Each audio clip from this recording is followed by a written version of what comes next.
आइए अब हम लोग देख लेते हैं जीएसटी काउंसिल के बारे में। फाइनेंस कमीशन पढ़ लिया हम लोगों ने, अब देखते हैं जीएसटी काउंसिल के बारे में। हिंदी में जिसे क्या कहते हैं, वस्तु एवं सेवा कर परिषद। वस्तु एवं सेवा कर परिषद, ठीक। आप जानते हैं कि जीएसटी भारत का सबसे बड़ा, one of the biggest indirect tax reform था, है ना। हाँ, भारत का सबसे बड़ा इनडायरेक्ट टैक्स रिफॉर्म था। और 2016 में 101वें संविधान संशोधन द्वारा इस बात की व्यवस्था की गई।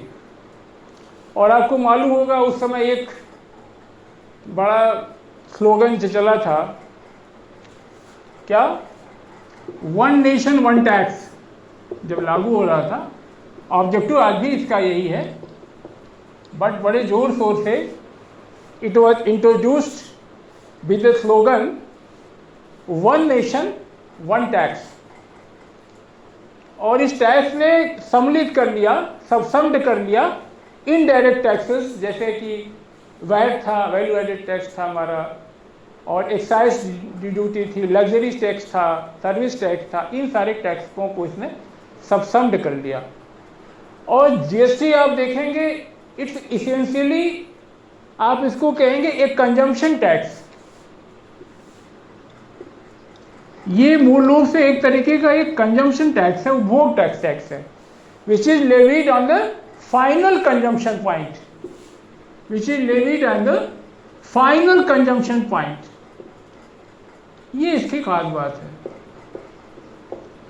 आप जानते हैं कि फिर जीएसटी में excise duty, service duty etcetera, और स्टेट जीएसटी में वैल्यू एडेड टैक्स था पहले का, वो लग्जरी टैक्स एसेट्रा सब मर्ज हो गए। और आईजीएसटी का जहाँ तक सवाल है, आईजीएसटी ये कोई टैक्स नहीं है, ये टैक्स नहीं है, बट इट्स ए सिस्टम है to coordinate centre and state taxes, ठीक है।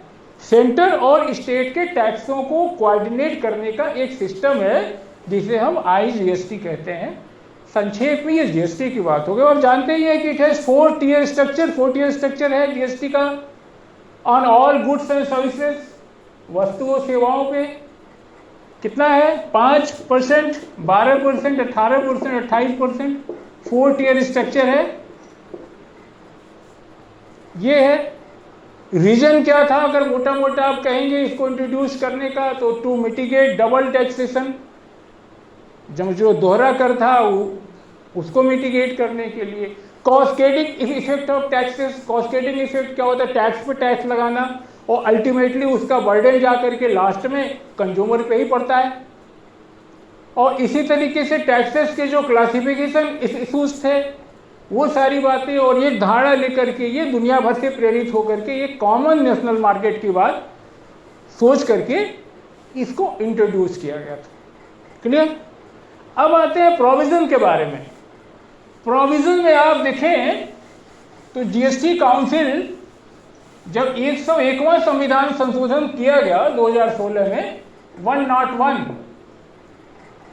कॉन्स्टिट्यूशनल अमेंडमेंट 2016 में, जब न्यू टैक्सेशन रिजीम लाई गई, तो उस समय 279 हमारा एक आर्टिकल, हम एक बार पहले भी चर्चा कर चुके हैं इसकी, बताया था वित्त आयोग 280 उसके ठीक ऊपर वाला, जो कहता है कैलकुलेशन ऑफ, जिसकी टाइटल ही है calculation of net proceed of taxes, net proceed of taxes.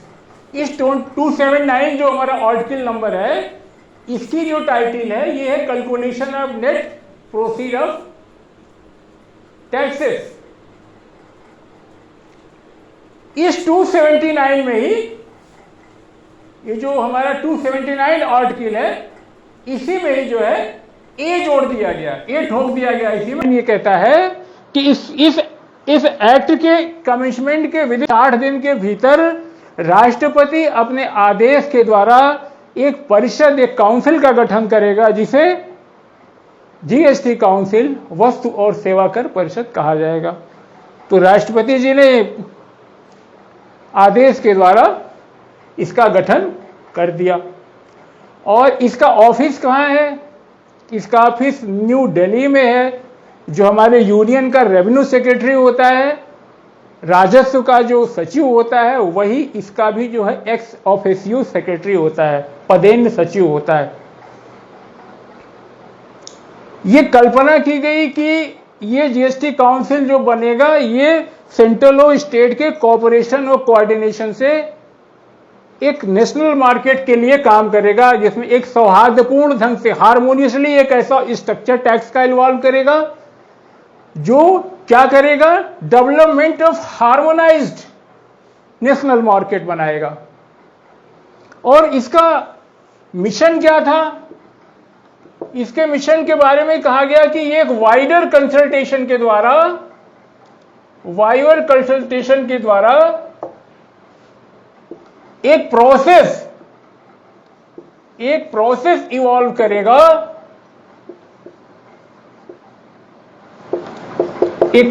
Evolve करेगा, जो आईटी ड्रिवन होगी और क्या होगी, यूजर फ्रेंडली होगी।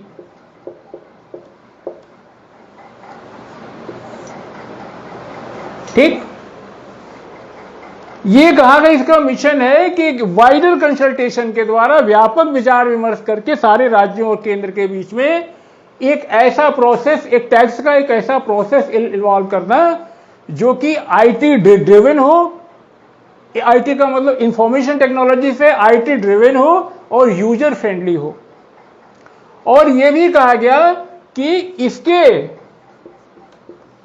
इसके कार्यप्रणाली में जो high standard of cooperative federation है, उसको भी ध्यान में रखा जाएगा, उसका भी पालन किया जाएगा। और जीएसटी पे निर्णय लेने के लिए ये जो जीएसटी काउंसिल बना, ये एक तरीके का पहला जो है, इसको आप कह सकते हैं कि कॉन्स्टिट्यूशनल फेडरल बॉडी है। ये मोटी बातें हो गई इसके गठन की। अब सवाल ये है कि इसमें इसका कंपोजिशन कैसा होगा। तो कंपोजिशन के बारे में जो हमारे देश के वित्त मंत्री होते हैं, यूनियन की जो फिनांस मिनिस्टर होते हैं, वो इसके चेयरपर्सन होते हैं। दूसरे मेंबर इसके होते हैं जो हमारे यूनियन के एमओएस होते हैं, मिनिस्टर ऑफ स्टेट, जो रेवेन्यू से या फिनेंस के, जो राजस्व या वित्त के जो राज्य मंत्री होते हैं संघ सरकार के, वो इसके सदस्य होते हैं। और तीसरा है कि प्रत्येक राज्यों से, उन राज्यों में जो वहां का अगर कोई वित्त मंत्री है या वहां कोई इस तरीके से टैक्सेशन मिनिस्टर है, तो उसको, वो इसका मेंबर होता है। या अगर ये मेंबर नहीं है तो जिसको राज्य सरकार अपने यहां से परिषद के लिए नामित करे, वो भी मेंबर हो सकता है। तो ये तीन हो गए। पहला तो आपका ये हो गया कि फिनेंस मिनिस्टर यूनियन का, दूसरा हो गया कि यूनियन का जो मिनिस्टर ऑफ स्टेट्स जो फिनेंस देख रहा हो या रेवेन्यू देख रहा है, वो हो गया। तीसरा हो गया कि हमारे सारे स्टेट से जो रेवेन्यू मिनिस्टर हैं या जो फाइनेंस मिनिस्टर हैं या जो टैक्सेशन देख रहे हैं, या कोई अदर ऐसा मिनिस्टर जिसे कि सरकार अपने यहां से काउंसिल के लिए नॉमिनेट कर दे, वो मेंबर होगा। और इसमें एक मेंबर और होता है, हमारा जो central board of excise and customs है, central board of excise and customs. तो central board of excise and customs का जो प्रेसिडेंट होता है, वो भी इसका क्या होता है, ये परमानेंट इनवाइटी होता है, इसको वोट देने का अधिकार नहीं होता है, बट ये बैठक में रहता है। ये हो गई इनके कंपोजिशन के बाद इनमें कौन कौन होगा। अब आगे सवाल ये है कि इनका निर्णय कैसे होता है। तो जब परिषद की बैठक होती है तो वह यहाँ कोरम 1/10 नहीं है, यहाँ कोरम आधा है, 50% है। कुल सदस्यों का जितने मेंबर हैं उस समय, उसका आधा कम से कम होना चाहिए। आधे से आधा होगा तभी कोरम होगा, आधे से अधिक सदस्य होने चाहिए वहां। और जितने डिसीजंस होते हैं, वो जितने वहां प्रेजेंट एंड वोटिंग है, उनका 3/4, 3/4, 2/3 नहीं, उनका 3/4 बहुमत होना चाहिए। और वोट के बारे में भी है कि केंद्र के मतों का जो भार होता है, वो बैठक में दिए गए मतों का 1/3 होता है। जो वेटेज होता है वो केंद्र के मतों का जो भार होता है, वेटेज होता है, वो बैठक में जो टोटल वोट कास्ट हुए हैं उनका 1/3 होता है। इसी तरीके से स्टेट का भारित मत 2/3 होता है। ये रही, और इस आधार पे 3/4 के आधार पे और वेटेज के आधार पे जो है कोई निर्णय लिया जाता है। और एक बात यह भी है कि ये निर्णय कंटिमिनेटेड, या फिर इस आधार पे ये नहीं कहा जाएगा कि भैया निर्णय मान्य नहीं है। जैसे अगर कोई मेंबर नहीं आया, अनुपस्थित था, आप कहें ना बैठक की ऐसा नहीं है। अगर कोई मेंबर नहीं भी आया तो प्रक्रिया पे असर नहीं पड़ता।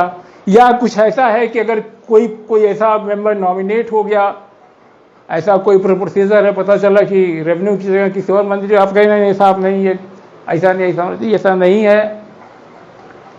अगर कोई प्रोसीजरल डिफेक्ट है और उससे मेरिट पे, डिसीजन के मेरिट पे कोई असर नहीं पड़ता, तो भी जो डिसीजन हो गया है वो कंटेमिनेटेड नहीं होगा, दूषित नहीं होगा। तो ये संक्षेप में बातें हैं। और अब हम देखते हैं कि इसका कार्य क्या है। जीएसटी काउंसिल इस बात की अनुशंसा करता है कि केंद्र, राज्य या स्थानीय निकाय के जो टैक्सेस हैं, सेसेस हैं या सरचार्ज हैं, उनमें से किनको जो है जीएसटी के दायरे में लाया जाए, जीएसटी में मर्ज किया जाए। अगर किसी केंद्र सरकार या राज्य सरकार के जो टैक्स हैं, सेसेस हैं, सरचार्ज हैं, उनको जीएसटी में मर्ज करना है तो जीएसटी काउंसिल की रिकमेंडेशन आवश्यक है। दूसरा ये है कि ऐसी कोई गुड्स है, ऐसी कोई वस्तुएं हैं या ऐसी कोई सेवाएं हैं, सर्विसेज हैं जिन्हें जीएसटी के दायरे में लाना है, जिन्हें जीएसटी के दायरे में इंक्लूड करना है या उसको एक्सक्लूड करना है, एग्जेम्प्ट करना है फ्रॉम जीएसटी, तो इस पर भी जीएसटी काउंसिल की रिकमेंडेशन जरूरी होगी। तीसरी बात यह है कि अगर कोई मॉडल जीएसटी लॉ बनाना है तो मॉडल जीएसटी लॉ कौन बनाएगा? जीएसटी काउंसिल ही तो बनाएगा। या कोई ऐसा है कि apportionment of GST levies on the supplies in course of inter state trade है, तो ये भी काम जो है काउंसिल का ही है। या थ्रेशोल्ड लिमिट डिसाइड करना कि किसके ऊपर जो है, किसके नीचे जीएसटी से मुक्त रखा जाएगा, ऐसी कोई थ्रेशोल्ड लिमिट बनाना कि जिसके नीचे जीएसटी एग्जेम्प्टेड होगा, ये भी काम यही करेगा। और जीएसटी का जो बैंड बनाना कि किस बैंड में क्या दर होगी, क्या रेट्स होगी, या इसकी फ्लोर रेट्स तय करना, ये काम भी जीएसटी काउंसिल ही करेगा। तो ये काम है जीएसटी काउंसिल का। लॉ कोड बनाना इनका काम ही है, ये अपने बारे में, टैक्सेशन के बारे में ये बात हो गई। और थ्रेशोल्ड लिमिट डिसाइड करना है कि ऐसा इसके नीचे कर नहीं लेगा।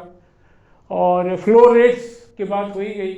और हाँ, अगर कोई नेचुरल क्लैमिटीज आ गई, कोई प्राकृतिक आपदा आ गई, तो किसी स्पेसिफिक पीरियड के लिए अगर ज़्यादा टैक्स की आवश्यकता है, टैक्स कहाँ जनता ही से तो वसूला जाएगा, तभी तो सरकार काम चलाएगी। तो ऐसी स्थिति में अगर काउंसिल जो है, तो भी काउंसिल की रिकमेंडेशन जरूरी होती है कि for specific period of time कुछ गुड्स और सर्विसेज की जो रेट्स हैं उसको बढ़ा दी जाए, और कितने समय के लिए बढ़ाई जाए, ये काम भी काउंसिल करेगा। और इसी तरीके से स्पेशल रिकमेंडेशन की आवश्यकता होती है उन राज्यों के लिए। उधर हमारे 7 जो सिस्टर्स हैं, अरुणाचल, मेघालय, मिजोरम, त्रिपुरा, असम, और इन 7 राज्यों को, इनके अलावा पहाड़ी राज्य हिमाचल है, उत्तरांचल है, जम्मू कश्मीर है और सिक्किम है, यानी 7, 4, 11 राज्य हैं ये।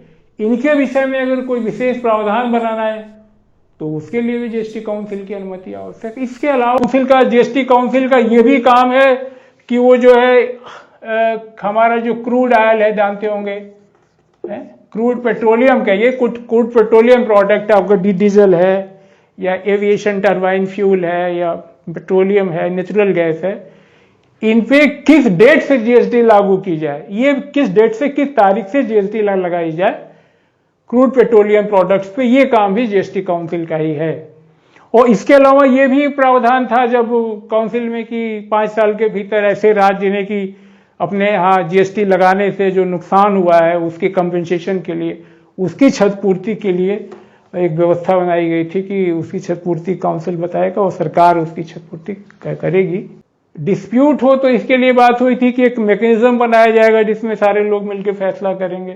तो आपको मालूम है कि ये जीएसटी ट्रिब्यूनल बन गया है जिसमें इस तरीके के विवाद दो राज्यों के बीच या केंद्र राज्यों के बीच कोई विवाद है तो उसको वो देखता है, क्वाज़ी जुडिशियल वो बॉडी है वो। तो संक्षेप में ये हो गई आपकी बातें जो हो गई फंक्शन की। और एक जान ली इसका सिग्निफिकेंस क्या है। सिग्निफिकेंस आप मोटा मोटा देखें तो ये है कि एक तरीके से ये क्रिएट करता है एक यूनिफाइड कॉमन मार्केट का आइडिया है ये। और एक तरीके से आप दूसरा कह सकते हैं कि ये स्ट्रीमलाइन टैक्सेशन है। तीसरा ये कि इंक्रीज टैक्स कंप्लायंसेस बढ़े हैं, कहने का मतलब है कि टैक्स फाइलिंग, टैक्स वेरिफिकेशन और टैक्स रिफंड, ये सारी चीज़ें जो है कंप्लायंसेस थोड़ा जल्दी हो जा रहे हैं ऑनलाइन होने की वजह से। और टैक्स इवेजन भी कुछ हद तक डिस्करेज हुआ है क्योंकि स्टेट जीएसटी और इंटर स्टेट जीएसटी के द्वारा एक तरीके से यूनिफॉर्मिटी आई है और राज्य के भीतर इंट्रा स्टेट या इंटर स्टेट आर्बिट्रेशन में विवाद भी कम हुए हैं। और एक सर्टेनिटी बढ़ी है टैक्स पेयर्स में, जो कि एक कॉमन प्रोसीजर है सबके लिए एक ही तरीके का रजिस्ट्रेशन प्रोसेस है, फिर वैसे ही रिफंड फाइलिंग है, एक ही टाइप के फॉर्मेट के फॉर्म है और एक ही टाइप का जो है रिफंड की प्रोसेस है, वेरिफिकेशन है, टैक्स स्लैब्स बिल्कुल क्लियर हैं, क्लासिफिकेशन बिल्कुल ओपन है। तो ये सारी चीज़ें ये बेनिफिट है। और कहा जा रहा है कि इससे भ्रष्टाचार भी कम होगा, रिडक्शन इन करप्शन, क्योंकि ह्यूमन इंटरफेरेंस कम होगा। ये माना जाता है कि टेक्नोलॉजी के चलते आदमी का आदमी के बीच में संपर्क कम होता है। शायद मैं इससे सहमत नहीं हूँ। बहरहाल थोड़ा बहुत रोक लग सकती है, ये बहुत अन्वेषण का विषय है। और बूस्टर एक तरीके से कहा जाता है कि बूस्टर सेकेंडरी सेक्टर, ये जो है द्वितीय क्षेत्र हमारे जो है, इससे मैन्युफैक्चरिंग को बढ़ावा मिलेगा।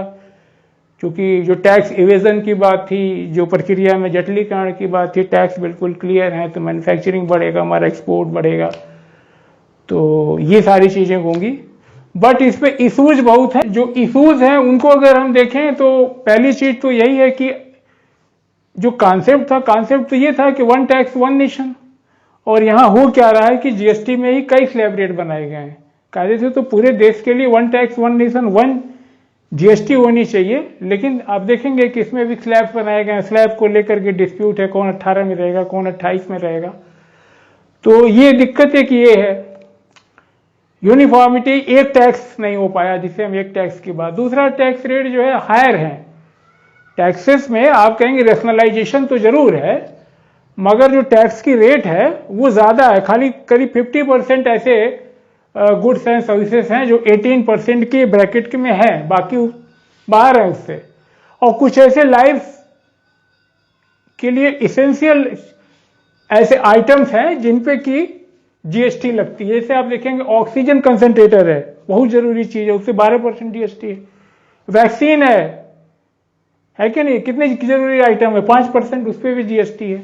तो इन सारी चीज़ों पे भी, इन सारी चीज़ों पे जो जीएसटी है उस पर विचार करना चाहिए। और इसी तरीके से कॉम्प्लेक्सिटी है इन रिटर्न फाइलिंग में ये होता है कि जो एनुअल रिटर्न दाखिल करना होता है, एनुअल राइटिंग दाखिल करते समय कई ऐसे डिटेल आ जाते हैं जो कि मंथली में या क्वार्टरली में माफ किए जा चुके हैं, उनको भी एनुअल में उनका डिटेल माना जाता है। तो जो डिटेल फाइल करने वाले हैं उसकी जटिलता से वो भी परेशान है।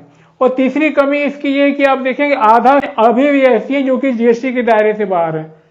मेनली आप देखिए पेट्रोलियम प्रोजेक्ट्स है, हाई स्पीड डीजल है, पेट्रोल है, एविएशन टरबाइन फ्यूल है, नेचुरल गैस है, ये सारी चीज़ें अभी भी जीएसटी के दायरे से बाहर है। इलेक्ट्रिसिटी पे ड्यूटीज हैं, ये भी बाहर है, तो ये भी इसकी लिमिटेशन है।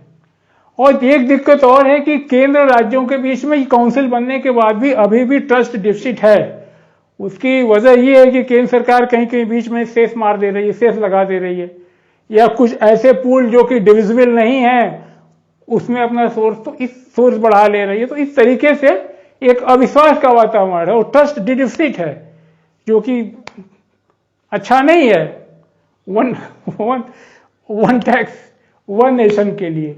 मल्टीपल टैक्स रेट की बात हमने करी थी, पहले ही कर दी। High tax rate, multiple tax rate है, और कॉम्प्लेक्सिटी इन ये जो फाइलिंग है रिटर्न की of the economy is outside the GST.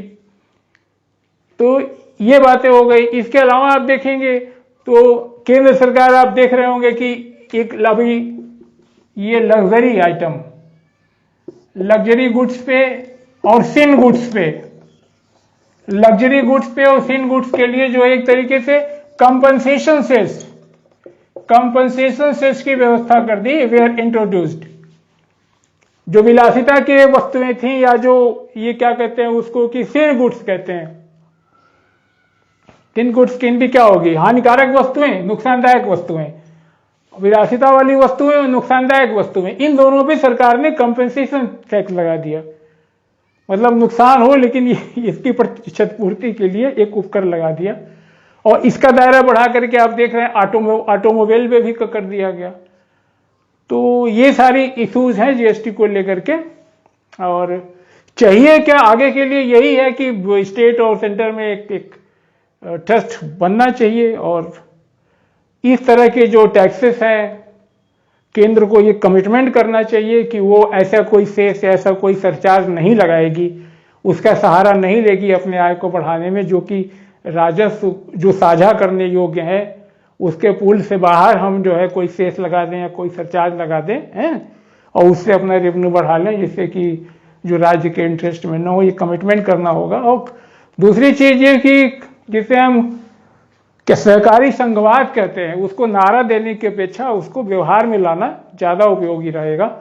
और अब तो बात ये होनी चाहिए कायदे से कि डिस्कशन इस बात पे होना चाहिए कि डिसेंट्रलाइजेशन हो, स्टेट को पावर दिया जाए फॉर डायरेक्ट टैक्सेशन के लिए भी, राज्यों को भी सरकार चलानी है।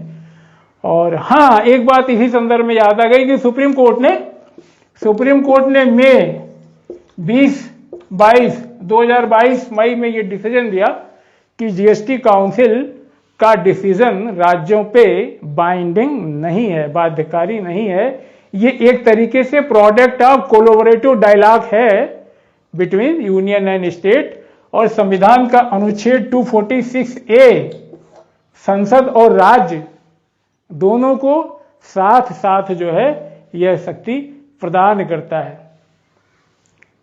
ठीक है, जीएसटी पे भी दोनों को साथ साथ शक्ति प्रदान करता है और ये बाइंडिंग नहीं है। ये सुप्रीम कोर्ट ने अपने डिसीजन में मई 2022 में कहा और कहा कि इस तरह से जीएसटी काउंसिल का decision is a simply a product of collaborative dialogue involving the union and state at this time. This is all about GST council. Thank you. जय हिंद।